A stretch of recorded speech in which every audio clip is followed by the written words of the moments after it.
الحمد لله رب العالمين والصلاة والسلام على سيد المرسلين محمد وآله وصحبه أجمعين أما بعد فقد قال الله تبارك وتعالى في كلامه العزيز أعوذ بالله من الشيطان الرجيم بسم الله الرحمن الرحيم فلولا نفر من كل فرقة منهم طائفة ليتفقهوا في الدين ولينذروا قومهم إذا رجعوا إليهم لعلهم يحذرون صدق الله العظيم.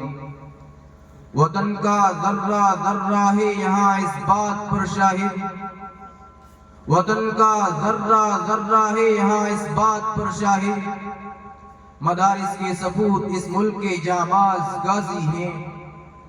سیاسی کھیل ہے ورنہ یہ دشمن بھی سمجھتا ہے، سیاسی کھیل ہے ورنہ یہ دشمن بھی سمجھتا ہے کہ اسلامی مدارس مرکز کردار سازی ہیں.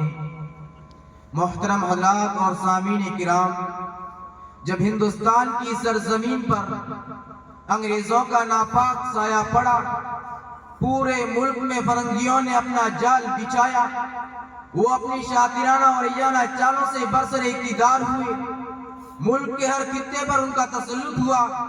انگریزوں نے باشندگان وطن کے گلے میں محکومی و غلامی کا پھندا ڈالنا شروع کیا. ملک کی معصوم اور پاک باز خواتین فرنگیوں کی عیاشی و عیش پوشی کا شکار ہونے لگی. ان کی عصمت و عفت کی چادریں انگریزوں کے ہوش پرستی کا نشانہ بن گئی. انہوں نے ہندوستانیوں کے خون کو اپنے پسینوں سے بھی کم تر خیال کرنا شروع کر دیا. تو اس وقت ہر ہندوستانی کے دل میں انگریزوں کی سفاکی و پوری جیسی رہائی اور تو کی غلامی سے نجات کا جذبہ پیدا ہوا. ہر شخص بسرے پیکار تھا، ہر طرح کی جان و مالی قربانیاں پیش کرنے کے لیے تیار. استقلال حریت کے خاطر سرفروشی کی ملک گیر تاریخ چلائی گئی اور ہر شخص راہ کلاپتا نظر آیا کہ سرفروشی کی تمنا اب ہمارے دل میں ہے، سرفروشی کی تمنا اب ہمارے دل میں ہے. دیکھنا ہے زور کتنا بازوئے قاتل میں ہے. یہی وجہ تھی کہ 1857 کی جنگ آزادی میں انگریزوں کا سب سے بڑا حق یہ تھا کہ ہندوستان سے قرآن اور علماء کو ختم کر دیا جائے. ان کا بنیادی مشن یہ تھا کہ علماء تیار کرنے والے مدارس اسلامیہ کے سلسلے کو بند کر دیا جائے، ان مدارس کی کڑی کو ختم کر دیا جائے اور صفائی ہستی سے اسلامی مراکز کے نام و نشاں کو مٹا دیا جائے. اللہ جزائے خیر دے ہندوستان کے دور اندیش اکابر کو، مسلمانوں کے دور رس دینی مقتداؤں کو، جنہوں نے انگریزوں کی مظلوم سازش کے مضر اثرات کو بروز بھاپ لیا اور اس ملک کے جراثیم کو تار لیا اور انگریزوں کی اس ناپاک خواب کو شرمندہ تعبیر ہونے سے روک دیا. حضرات اکابر نے اس ملک میں دین و اسلام کی تحفظ و بقا کے خاطر جگہ جگہ مدارس کی بنیاد رکھی. ہندوستان میں ایمان یقین کی شمع روشن رکھنے کے لیے ہندوستان کے کونے کونے میں دینی مکاتب کا قیام فرمایا اور اپنے خون جگر سے دینی اداروں اور اسلامی مرکزوں کی آبیاری اور آبپاشی کی. الحمدللہ ان بزرگوں کے لگائی ہوئے پودے آج طاقت اور تناور درخت کی شکل اختیار کر چکے ہیں. پورے ملک میں ان مدارس کے فیض کا دریا رواں ہے. ہندوستانی نہیں بلکہ پوری دنیا کو اپنی ضیافار کرنوں سے منور کر رہے ہیں. دنیا کے کسی بھی کونے میں آج اسلامی علم لہرا رہا ہے، ایمان یقین کی شمع چل رہی ہے، علم و حکمت کا دریا بہ رہا ہے. وہ انہی مدارس کا احسان اور ان کے دین ہیں. اس بزم جنوں کے دیوانے ہر راہ سے پہنچے یزدہ تک، اس بزم جنوں کے دیوانے ہر راہ سے پہنچے یزدہ تک، ہیں عام ہمارے افسانے دیوار چمن سے زندہ تک.